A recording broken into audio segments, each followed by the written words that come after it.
Assalamualaikum warahmatullahi wabarakatuh. Selamat pagi pemirsa tentunya, dan senang sekali kami kembali hadir menjumpai Anda dalam program kesayangan kita Selamat Pagi Bengkulu. Dan tentunya hari ini live dialog kita akan berbincang dengan salah satu narasumber pagi ini. Namun sebelum itu pemirsa, sedikit kami sampaikan bahwa saja edisi hari ini tepatnya 3 Juli 2020 hari Jumat, hari yang berkah ya. Semoga hari ini diberkahi Allah tentunya dan bisa kita melakukan aktivitas dengan sebaik mungkin ya. Nah pemirsa, untuk hari ini pemirsa tentunya di Selamat Pagi Bengkulu kita akan menghadirkan narasumber yang luar biasa. Kita akan membahas salah satu tema, yaitu klinik pengobatan gratis untuk duafa. Nah ini pemirsa mungkin sudah tahu nih arahnya nanti bakal kemana nih gitu ya.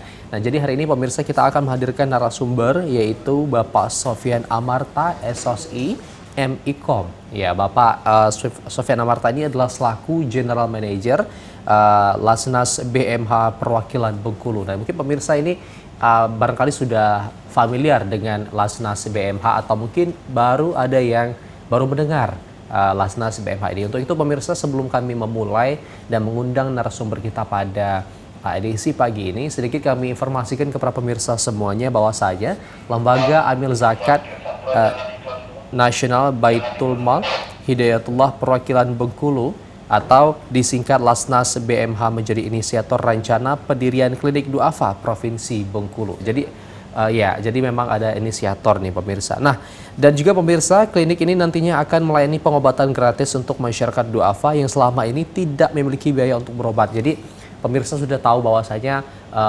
Lasnas BMH ini bergerak dalam kegiatan sosial juga tentunya, dan terutama diperuntukkan bagi kaum duafa. Jadi diberikan pengobatan gratis. Klinik ini untuk melayani para duafa yang tidak memiliki biaya untuk berobat. Ini kita doakan untuk terus lancar dan juga diberkahi Allah tentunya. Dan juga pemirsa, tak hanya pengobatan medis saja ya, tidak hanya pengobatan medis, klinik duafa ini rencananya juga akan mengakomodir program penghapusan tato.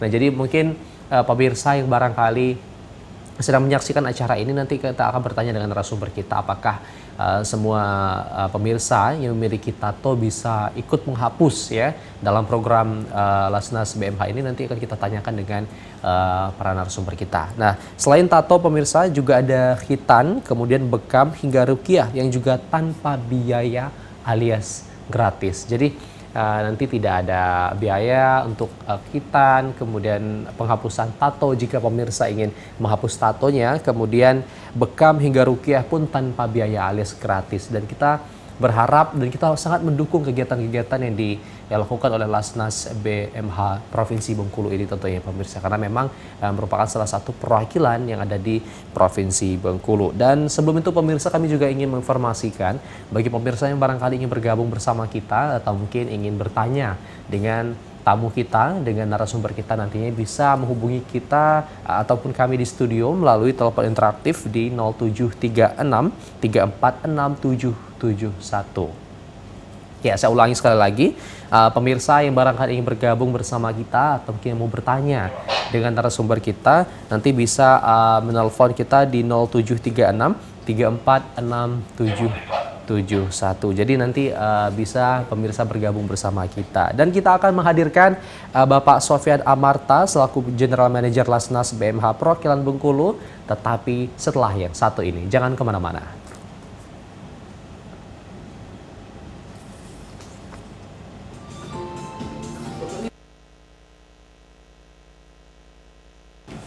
Ya pemirsa, terima kasih Anda masih bersama kami di Selamat Pagi Bengkulu. Dan seperti yang saya informasikan tadi, bahwasanya kita akan menghadirkan tamu atau narasumber yang akan membahas tema kita hari ini berkaitan dengan klinik pengobatan gratis untuk duafa. Dan di studio pemirsa sudah hadir bersama kita Bapak Sofyan Amarta selaku General Manager Lasnas BMH Perwakilan Bengkulu. Assalamualaikum, selamat pagi Bapak. Waalaikumsalam warahmatullahi wabarakatuh. Oke, gimana kabarnya? Baik ya Pak ya? Alhamdulillah, suasananya baik. Baik, alhamdulillah. Dan semoga di hari Jumat juga agar diberkahi tentunya Pak ya. Amin, Oke, amin, amin. Baik. Ya Rabbal Alamin. Aha. Dan pemirsa, Pak Sofyan ini selaku General Manager Lasnas BMH Perwakilan Bengkulu. Dan mungkin kita langsung aja nih bertanya dengan Ini panggilannya Bang Sofyan aja lah ya. Oke, Bang Sofyan biar memang lebih mudah nih pemirsa. Oke. Nah, Bang Sofyan berkaitan dengan Lasnas BMH ini, mungkin bisa dijelaskan ke pemirsa di rumah. Barangkali ada yang baru mendengar. Ini Lasnas BMH di Kota Bengkulu ini apa kepanjangan dari BMH itu? Kemudian kapan berdirinya di Provinsi Bengkulu? Ya. Bismillah, saya menyapa sahabat pemirsa RBTV dimanapun Anda berada. Pertama, Baitul Mal Hidayatullah itu lembaga amil zakat nasional diresmikan sejak tahun 2001 di Jakarta. Kemudian untuk membuka perwakilan di Provinsi Bengkulu itu tahun 2008, tepatnya di bulan Mei. Nah, kalau sekarang berarti usianya sudah 12 tahun 2 bulan. Yeah. Nah, jadi Mei, Juni, Juli. Jadi 12 tahun 2 bulan. Namun aktivitas perkembangannya, artinya aktivitas gerakan ini, Baitul Mal Hidayatullah ini sebenarnya dimulai sejak tahun 94 di Bengkulu. 94? Iya, tahun 1994, di mana sebelumnya ini aktivitas Baitul Mal Hidayatullah itu bernama BMY. BMY. Baitul Mal Yayasan Pesantren Hidayatullah. Kalau pemirsa RB pengen tahu, pesantren kita itu di Simpang 4 Nakau, Kelurahan Surabaya. Kalau dari Kota Bengkulu mau ke Curup, itu ada kolam yang besar. Nah, itu markas kita di situ. Sejak tahun 94. Namun karena kita mengikuti undang-undang aturan dari pemerintah, pada tahun 2008 dengan inisiatif dari pengurus pesantren, kemudian karena juga ada instruksi dari pusat bahwa untuk yayasan-yayasan penggalian dana sosial di tengah-tengah masyarakat, kita diminta untuk berada di bawah naungan lembaga zakat. Nah, ini ceritanya begitu, sehingga pada tahun 2008, tepatnya di bulan Mei, alhamdulillah kita hadir di Provinsi Bengkulu. Jadi resminya kalau dikatakan sebagai lembaga amil zakat nasional itu sejak tahun 2008 di Bengkulu.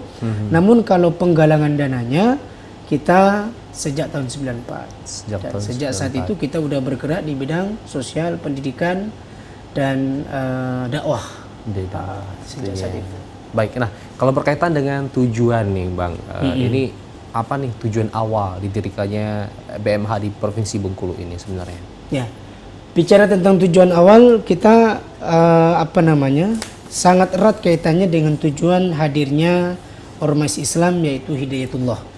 Ya, jadi salah satu yang digaungkan oleh para pendiri Hidayatullah adalah yaitu khairunas anfa'uhum linas. Jadi gerakannya begitu. Sebaik-baik manusia adalah orang yang paling banyak manfaatnya kepada manusia yang lain.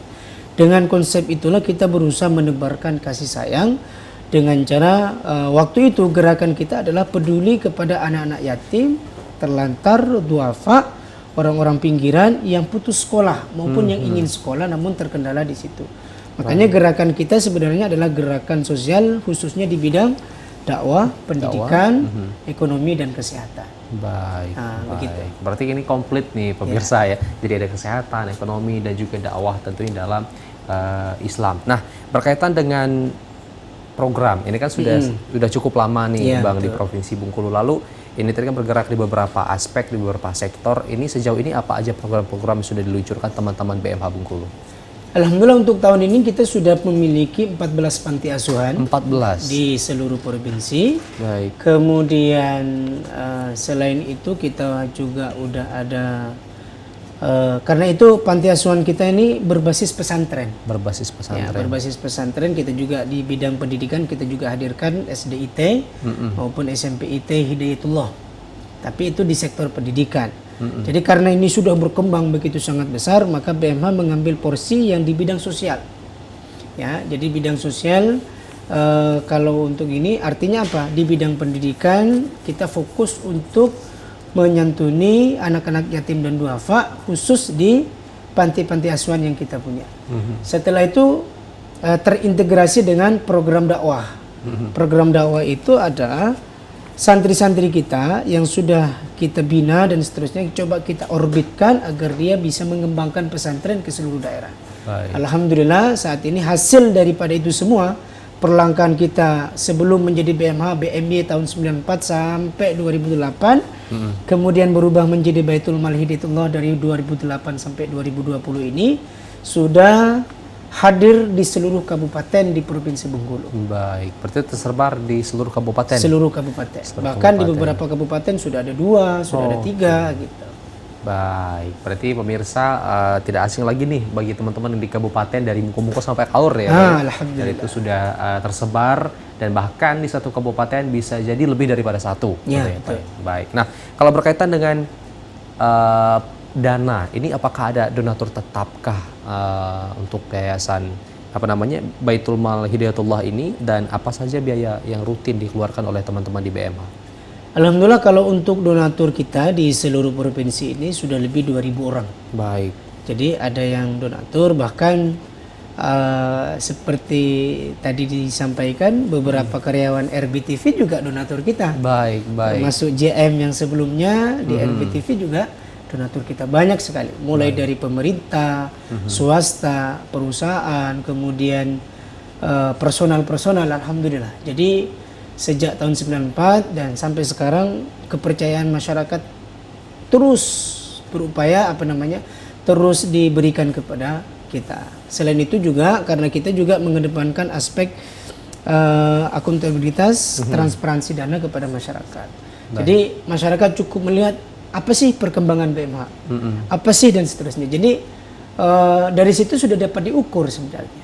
Makanya alhamdulillah sampai saat ini kehadiran kita itu sangat direspon baik oleh masyarakat, dan sejauh ini alhamdulillah juga belum ditemukan pelanggaran-pelanggaran, dan selama BMH Baitul Mal Hidayatullah hadir di audit keuangan baik itu di tingkat nasional maupun di provinsi, di daerah-daerah yang lain, alhamdulillah seluruhnya kita mendapatkan WTP. Ya, wajar tanpa pengecualian. Artinya secara nasional kita termasuk, bahkan kemarin mendapatkan penghargaan dari Basnas Pusat sebagai lembaga amil zakat yang terbaik. Jadi banyaklah kalau soal penghargaan seperti itu, dan alhamdulillah karena memang kita berkomitmen apa yang diberikan sama masyarakat ya kita kembalikan kepada umat dengan bentuk program-program. Berarti memang pemirsa ini dikemas dalam suatu program Pak ya. Jadi para donatur memberikan bantuan, namun tetap ini membutuhkan kreativitas daripada teman-teman yang ada di BMH Provinsi Bengkulu ini, pemirsa. Baik, nah kalau kita berkaitan dengan klinik duafa sesuai tema kita hari ini, Bang Sofyan, bisakah diceritakan sedikit atau mungkin detail juga boleh apa rencana pendirian daripada klinik ini nantinya? Kalau rencana pendirian ini sebenarnya kita dilatar belakangi dari GPS, Bang. Gerakan Peduli Sehat yang kita launching pada hari Jumat tanggal 25 Oktober 2019 lalu. Program ini juga di launching, artinya pada saat itu juga diserukan, bahkan saat itu juga hadir Bapak Wakil Wali Kota, Bapak Dedi Wahyudi, yang memberikan dukungan kepada kita pada saat itu di Masjid Taqwa. Kemudian dari satu Jumat ke Jumat yang lain kami pindah dari masjid ke masjid yang lain. Itu dari program itu, dari BMH. Sebenarnya ini adalah bagian daripada program kesehatan yang memang sebenarnya sejak awal sudah kita lakukan. Kita tiap tahun, bahkan setahun sekali, setiap semester liburan siswa SD tentunya ya, itu rutin kita mengadakan kegiatan hitanan. Kemudian juga termasuk program hapus tato, itu sudah rutin sebenarnya. Cuman pada saat itu kami dengan tim manajemen dan tim teman-teman di Baitul Mal Hidayatullah berpikir, coba alangkah eloknya kalau kita punya tempat. Alangkah eloknya kalau kita tidak pindah dari satu tempat ke tempat yang lain. Artinya sudah ada tempat yang permanen. Sehingga ketika orang mau menghapus tato, mau berhitan, bahkan meru'yah, diru'yah, bahkan di bekam, sudah ada tempatnya. Tidak perlu pindah satu tempat ke tempat yang lain. Itu awalnya seperti itu. Nah, akhirnya alhamdulillah setelah kita bermusyawarah dengan para pengurus pesantren, kemudian mendapatkan tempat yang cukup luas sebenarnya. Kita ada tanah sekitar 900 meter persegi, kemudian tempatnya strategis di Jalan WR Supratman, RT 2, RW 1, Kelurahan Beringin Raya, Kecamatan Muara Bangkulu. Atau kalau dari sini itu dekat pom bensin, 10 meter pom bensin dari pas pinggir jalan. Itu sudah mendapatkan tempat saat ini. Kalau nilainya cukup besar lah di kota. Cukup besar gitu. Ya, betul sekali. Apalagi di kota ya Pak ya. Dan tentunya ini tentunya dari teman-teman juga yang terus membantu. Nah, kalau berkaitan dengan program ini apakah benar untuk pengobatan masyarakat miskin? Nah, betul. Karena memang kita hadir itu dari masyarakat, kemudian yang memberi itu adalah umat. Betul. Rasanya tidak elok kalau sampai umat yang duafa, masyarakat yang lemah, masyarakat yang miskin tidak mendapatkan layanan ini. Karena memang kehadiran kita, bahkan tempat yang kita punya saat ini, sudah kita urus izinnya semuanya, tinggal beberapa langkah lagi semuanya. Itu sebagian memang, jadi termasuk bangunannya ada, jadi bahasanya begini. Jadi tanah separuhnya dihibahkan, separuhnya kita beli. Artinya 50% yang kita klinik ini sebenarnya sumbangan dari masyarakat. Dan yang kita beli juga, tanah dan bangunan ini awalnya dulu yang kita beli, itu juga sumbernya dari masyarakat. Tidak ada sumber pribadi baik dari perorangan yang punya kepentingan bisnis di situ. Baik. Jadi kehadiran bangunannya aja dari sosial, dari masyarakat, toh masa kita akan tidak memberikan layanan kepada masyarakat. Nah, logikanya begitu. Baik. Nah, berkaitan juga dengan tema kita hari ini pemirsa, seperti yang saya sebutkan di awal tadi, bahwasanya selain pengobatan gratis ya, ini juga ada penghapusan tato nih. Terus kemudian juga ada khitan ataupun ruqyah, ini juga secara gratis. Ini bisa ceritakan Bang, ini gimana? Sebenarnya kita ingin memadukan konsep pengobatan klinik ya, yang yang umum dengan konsep pengobatan tibbun nabawi bahasa kita ya. Jadi konsep klinik ini bisa menghadirkan dua-duanya. Ya, secara kita tidak mengesampingkan medis yang ditangani sama dokter, tapi kita juga melayani dari sisi pengobatan tibbun nabawi itu.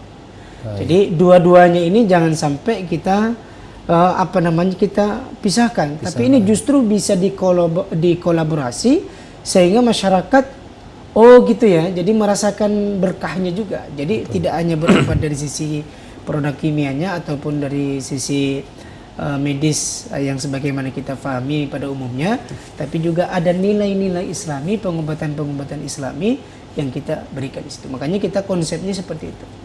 Jadi memadukan konsep klinik pada umumnya ya, dengan pengobatan kimia dan seterusnya dengan pengobatan Islami gitu. Karena memang tidak semua penyakit itu bisa terobati dengan obat di apotek. Betul. Nah, ada penyakit yang memang bisa disembuhkan dari hati, dari ruqyah, dari bekam dan seterusnya. Artinya jangan sampai kedua hal ini malah justru kita benturkan. Betul. Tapi kita bisa dengan klinik ini, harapan kami bisa kita kolaborasikan sehingga masyarakat setelah berobat di situ semakin dekat kepada Allah Subhanahu wa taala. Esensinya di situ. Oke, jadi jangan dibenturkan dan juga jangan dibandingkan ya, Pak. Betul. Jangan sampai dibandingkan antara pengobatan umum dan juga pengobatan secara Islami. Tentu ini juga menjadi perhatian kita, terutama masyarakat yang juga bergerak dalam bidang kesehatan untuk bisa memperhatikan hal-hal ini ya, Bang ya.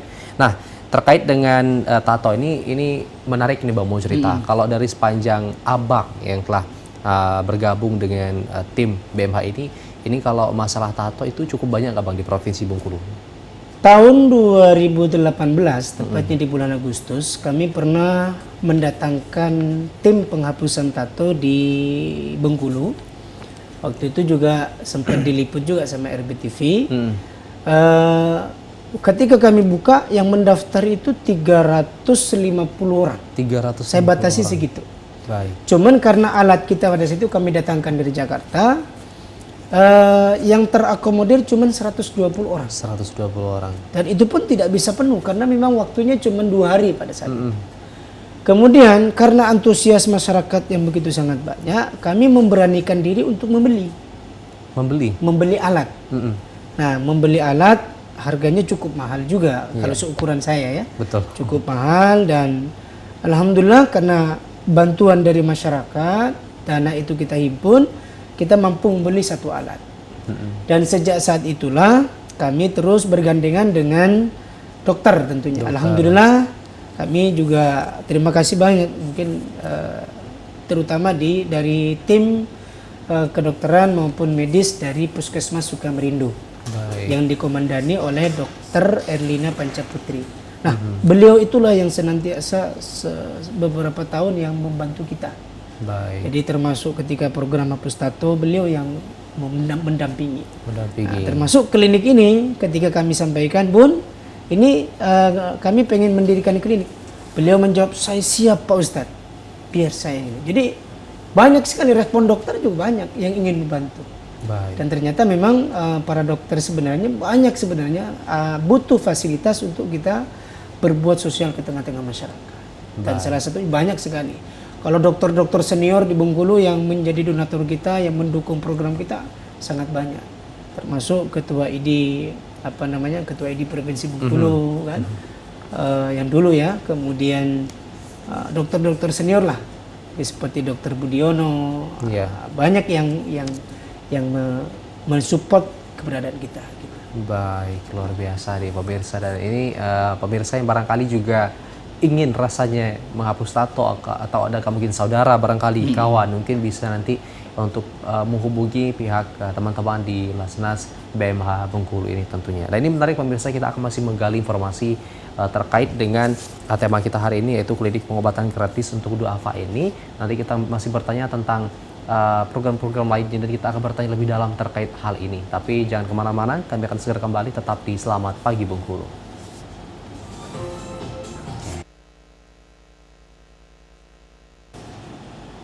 Ya pemirsa, terima kasih Anda masih bersama kami dalam program Selamat Pagi Bengkulu dan masih dengan narasumber kita dengan Bapak Sofyan Amarta selaku General Manager Lasnas BMH Perwakilan Provinsi Bengkulu. Dan kita akan masih melanjutkan perbincangan kita pada pagi hari ini. Nah, kita langsung saja bertanya lagi nih pemirsa dengan narasumber kita. Nah, terkait dengan klinik nantinya Bang, yang bakal di launching ibaratnya ini, tenaga dokter dan tenaga perawatnya nanti bagaimana dengan sistem penggajian mereka? Kalau untuk dokter dengan perawat itu sudah kita hitung, sudah kita analisis dalam pembiayaan dalam pembiayaan klinik ini memang kita bahasanya ada subsidi silang. Jadi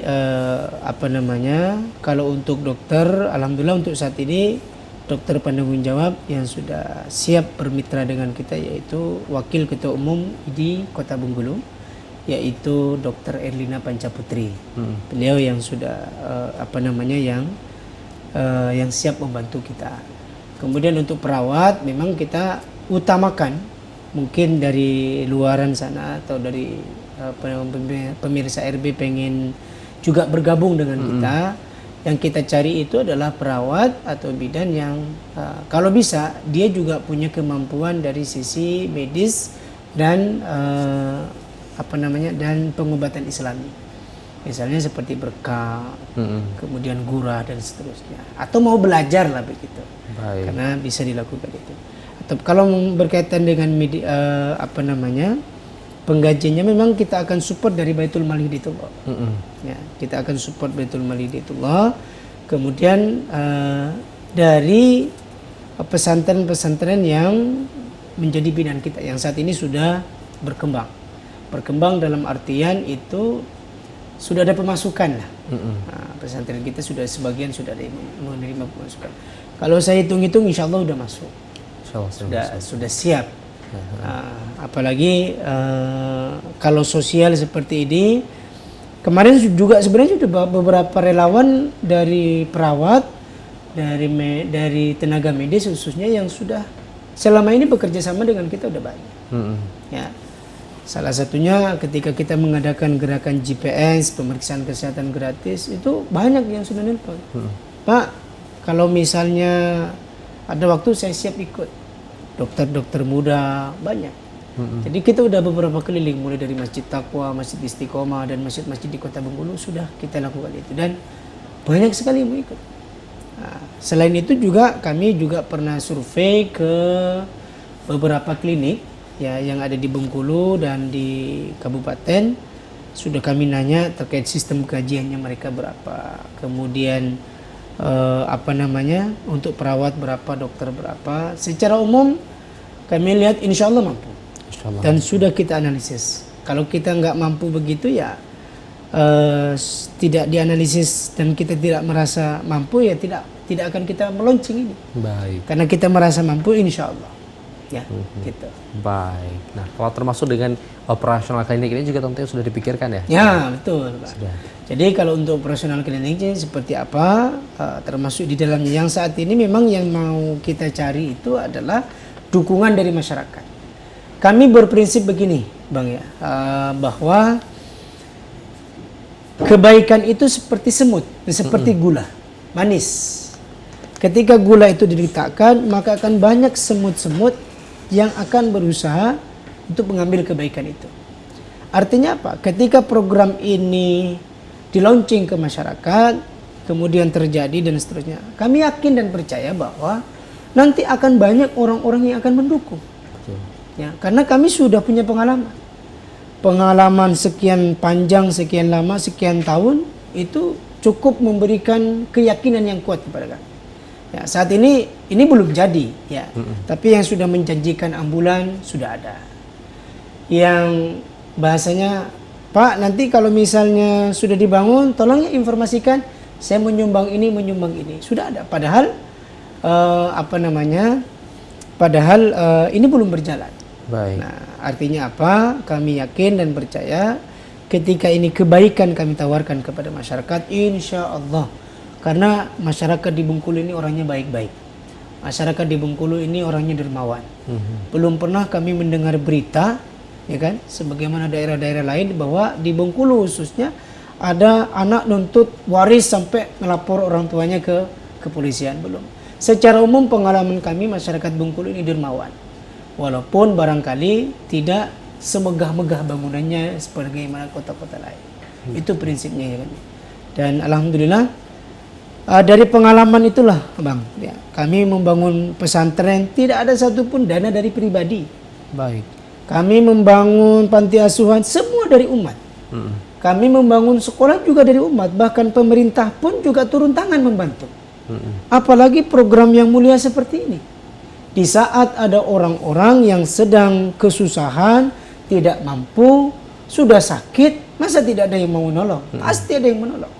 Tinggal keyakinan kita kepada Allah dikuatkan dengan ibadah. Memang untuk berjuang di lembaga seperti ini tidak cukup dengan teori kertas di atas hitam di atas putih. Betul. Ada teori yang kita sebut dengan, kalau di pesantren itu di tempat kami itu dengan teori qiyamul lail. Bagaimana malamnya kita mengadu kepada Allah, minta agar didatangkan orang-orang yang dermawan. Mudah-mudahan dari seperti ini, acara yang seperti ini, ada yang mendengar. Tiba-tiba berapa butuhnya, Pak? 427 juta. Ya sudah, saya kira.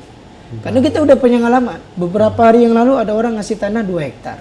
Baik. Ada orang ngasih tanah 6 hektar di tengah kota. Banyak.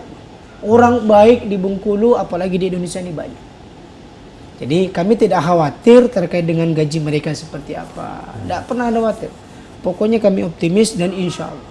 Karena tempatnya sudah ada. Nah, kecuali masih ngawang-ngawang apa itu lah. Baik. Gitu. Masya Allah. Jadi masyarakat di Bengkulu dermawan nih pemirsa.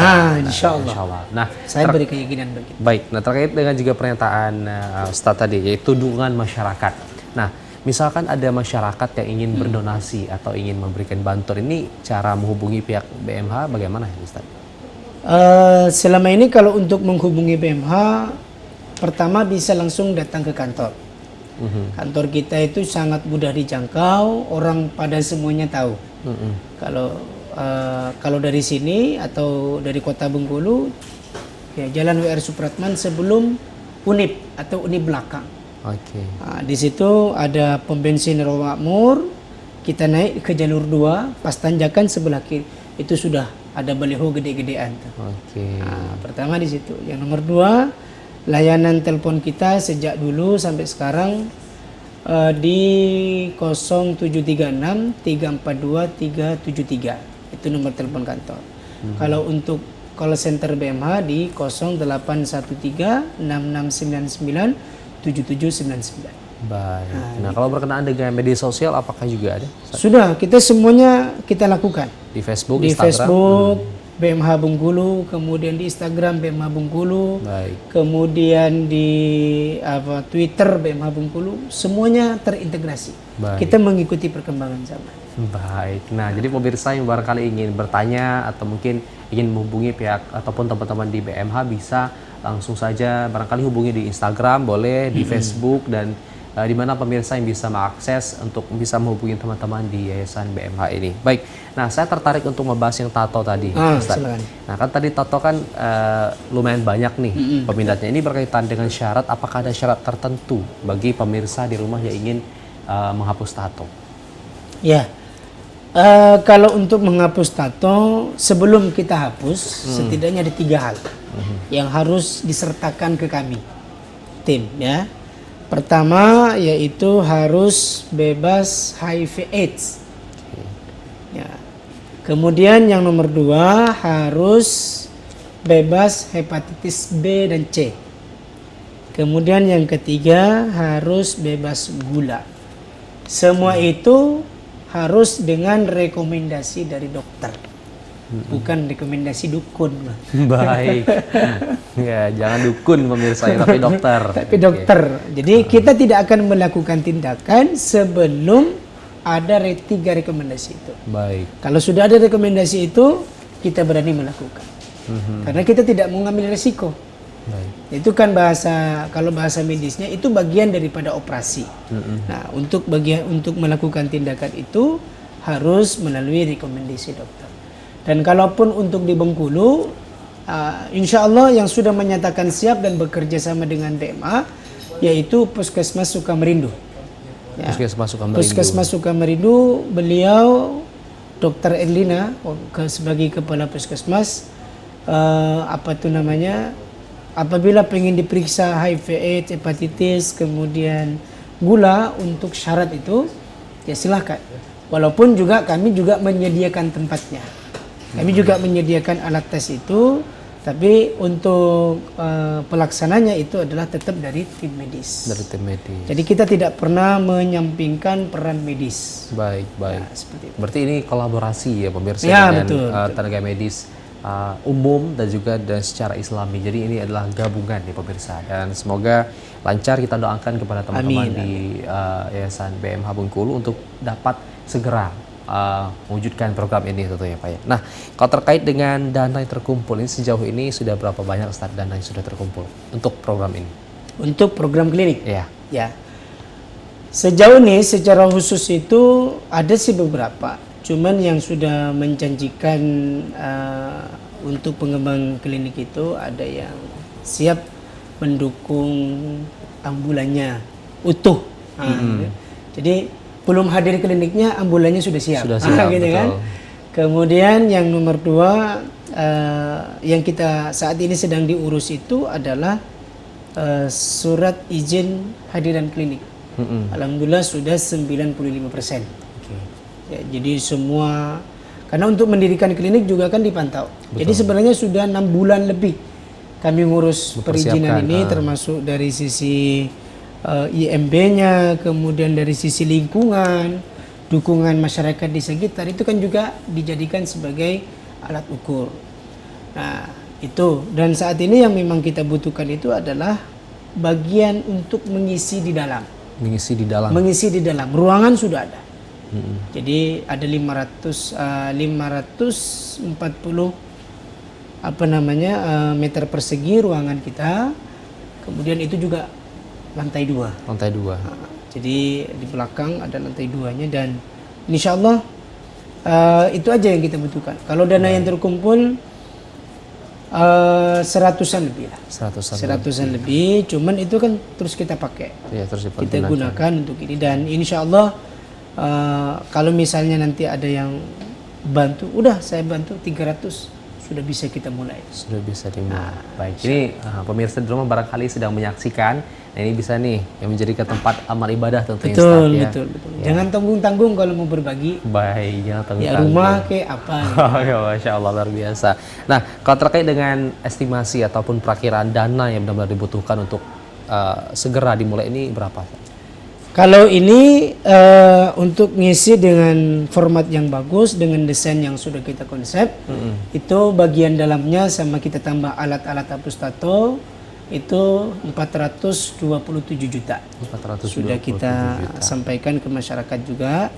Insya Allah barangkali ada agnia nih, uangnya nganggur. Ya. Nah, udahlah, segera aja ke kita. Insya Allah bisa termanfaatkan dengan baik. Nah, sisanya untuk operasional selanjutnya seperti apa? Insya Allah banyak nanti bibit-bibit kebaikan. Karena ada orang yang berdonasi itu, Pak saya bantu 200.000, 50.000. Makanya kita jual mulai 50.000. Oke. Jadi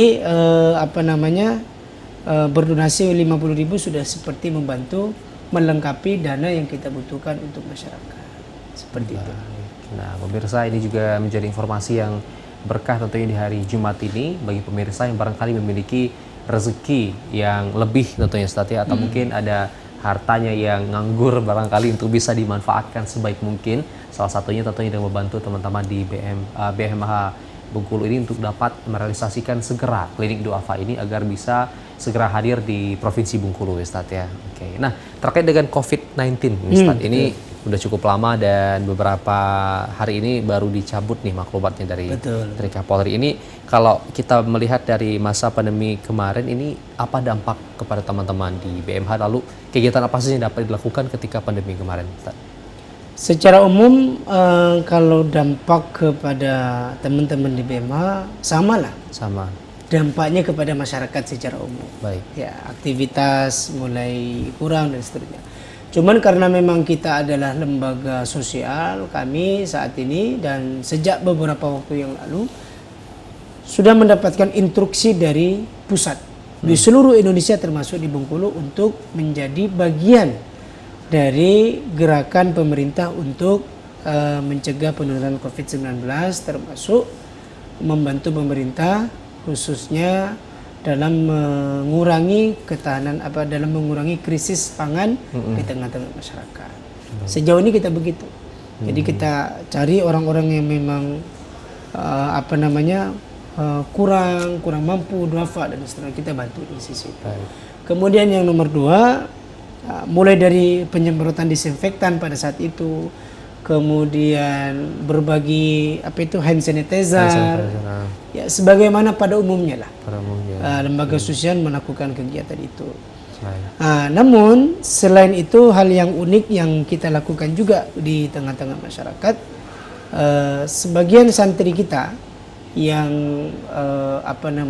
yang tinggal di pesantren, khususnya dari santri-santri yang kita biayai atau santri duafa yang kita bantu, itu memang kita tidak pulangkan. Karena kenapa? Nanti kalau pulang juga kurang juga orang tua. Tetap kita masukkan tinggal di pesantren sampai masa seperti sekarang ini. Bahkan di Lebaran kemarin ada sebagian yang pulang, tapi rata-rata tidak pulang. Itu di tempat tidak pulang. Karena kenapa? Insya Allah pesantren cukup untuk memberikan makan dan santunan kepada anak-anak yatim kita. Itu di masa pandemi seperti ini. Baik. Berarti memang ini juga langsung diberikan oleh teman-teman di BMH, Ustadz ya, terkait dengan makan teman-teman ataupun anak santri duafa tadi yang ada di pesantren. Baik, ini luar biasa sekali pemirsa ya. Nah, terkait dengan pendirian klinik duafa ini Ustadz, mungkin ini juga sebagai terakhir karena memang ini waktu ya. Nah, mungkin apa nih pesan dan juga harapan Ustadz terkait dengan pendirian klinik duafa ini ke depannya? Pertama, kalau pesan kami kepada masyarakat, ini adalah proyek kebaikan. Ya, proyek kebaikan yang Allah turunkan melalui Baitul Mal Hidayatullah untuk disuarakan. Karena memang sebagaimana di awal kami sampaikan, Rasulullah pernah bersabda bahwa khairun nas anfa'uhum linnas. Jadilah diri kita menjadi sebaik-baik manusia yang apa? Yang selalu menebarkan kebaikan, berbagi kebaikan, saling gotong royong untuk membantu satu sama lain. Karena kita paham juga, la yu'minu ahadukum hatta yuhibbu li akhihi ma yuhibbu li nafsi. Belum sempurna iman seseorang kalau dia belum mencintai saudaranya sebagaimana mencintai dirinya sendiri. Kalau ada saudara kita yang lemah, kemudian kita acuh, tidak peduli, berarti kita sebenarnya udah nggak peduli pada diri kita.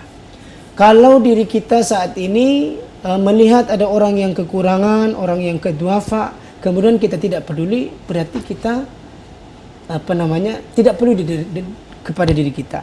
Termasuk kalau ada proyek seperti ini, ya, proyek kebaikan yang kita tawarkan kepada masyarakat, kemudian kita tidak merespon, rasanya kok ada sesuatu. Betul. Ya, sesuatu yang kurang. Oleh karena itu, harapan kami kepada masyarakat, khususnya di Provinsi Bengkulu dan sekitarnya, khususnya pada pemirsa RBTV, agar kenapa? Ayo kita ambil peluang ini. Sekecil apapun, insya Allah pahalanya akan terus mengalir. Ya, kami Baitul Mal Hidayatullah hanya mewadahi. Jadi kalau bahasa sosialnya adalah kami hanya sebagai jembatan saja. Silakan Bapak Ibu untuk berjalan di jembatan itu. Karena kalau jembatan tidak ada, biarpun jaraknya dekat, susah untuk berjalan. Betul. Ya, melompat kaki terlalu pendek, kemudian nyebrang, perahu belum ada, sementara buaya banyak di bawahnya. Maka kami berusaha untuk menjadi jembatan agar kita terselamatkan dari buaya-buaya yang berada di sungai-sungai. Artinya kami berusaha untuk menjadi jembatan agar banyak orang-orang yang bisa sama-sama menuju jalan kebaikan, menuju tempat terbaik nanti di hadapan Allah Subhanahu wa taala. Itu pesan dan juga harapan bagi kami. Khusus kepada klinik juga, kami juga menunggu barangkali ada dokter-dokter muda, senior, ada termasuk perawat, bidan, seluruhnya tenaga medis yang barangkali ingin menyisakan waktunya. Sebagian sudah beraktivitas dari pagi sampai siang, sorenya pengen mengabdi tempat kita dengan bebas biaya, dengan tidak minta ini, kami terima. Karena kenapa? Karena sesungguhnya banyak sekali masyarakat yang bingung, Bang. Bingung itu maksudnya bingung pengen berobat. Ada yang bahkan takut karena takut mahal. Betul. Takut nanti seperti apa dan seterusnya. Tapi ketika ada jaminan seperti itu, insya Allah. Dan yang ketiga, kami biasa menjemput kebaikan, baik itu kepada kaum duafa maupun kepada kaum agniya, orang-orang yang dermawan. Kami biasa melakukan jemput itu, mengantarkan kebaikan dari kaum agniya kepada kaum duafa. Itu yang kita lakukan, dan insya Allah klinik duafa ini akan terus kita upayakan menjadi klinik yang sangat bersahabat dengan masyarakat, kemudian layanan terbaik buat masyarakat. Betul. Termasuk layanan keunggulan kita Apustato, kemudian Hitan Berkah Yatim Duafa, kemudian Bekam Ru'yah Center. Jadi itu juga kita tawarkan kepada masyarakat. Dan yang terakhir ini insya Allah selalu kita doakan, mudah-mudahan banyak masyarakat yang ikut peduli, ikut bersama dengan kendaraan kami Baitul Mal Hidayatullah untuk bisa menghadirkan klinik duafa ini agar semakin banyak masyarakat terbantu dan pemerintah ikut merasakan dan kita dapat membantu pemerintah untuk menyelesaikan persoalan-persoalan yang terjadi di tengah-tengah masyarakat, khususnya di bidang kesehatan dan lain sebagainya. Kita aja. Baik, Masya Allah ya pemirsa ya, dari itu tadi pesan juga harapan Ustaz Sofyan selaku General Manager Lasnas BMH Perwakilan Bengkulu. Jadi bagi pemirsa di rumah yang barangkali memiliki kemampuan dalam kesehatan, pendidikan, dan ekonomi agar bisa membantu satu sama lain, dan salah satunya Yayasan BMH Bengkulu ini menjadi salah satu wadah ataupun jembatan bagi pemirsa untuk melakukan amal kebaikan tentunya, karena memang seperti disampaikan tadi bahwasanya khairun nas anfa'uhum linnas. Ya, Masya Allah, luar biasa. Dan pemirsa, itu tadi perbincangan kita dengan narasumber kita hari ini. Sebenarnya masih banyak yang kita tanyakan terkait dengan tema kita hari ini, yaitu klinik pengobatan gratis untuk duafa. Namun kita terbatas oleh waktu, jadi kita harus berpisah pada pagi hari ini. Dan kita doakan terus pemirsa agar teman-teman di Yayasan Lasnas BMH Bengkulu ini dapat melaksanakan tugasnya dengan semangat terus. Amin, ya, amin, amin. dan dapat dilancarkan apapun itu urusannya, dan juga ini semuanya demi kepentingan umat, karena memang dari umat untuk umat ya. Betul. Dan memang ini diwadahi oleh teman-teman di Yayasan Lasnas BMH. Dan pemirsa, demikian perjumpaan kita pada pagi hari ini. Dan jangan lupa saksikan Selamat Pagi Bengkulu setiap hari Senin hingga Sabtu pukul 8.00 waktu Indonesia Barat. Terima kasih Ustaz kami ucapkan sudah hadir bersama kami dan semoga berjumpa di kesempatan tentunya. Amin, amin, amin. Ya pemirsa, terima kasih telah menyaksikan kami dalam program Selamat Pagi Bengkulu. Saya Sandra Hidayat, mohon maaf atas segala kekurangan. Wabillahi taufiq wal hidayah. Wassalamualaikum warahmatullahi wabarakatuh dan salam Jamkoha.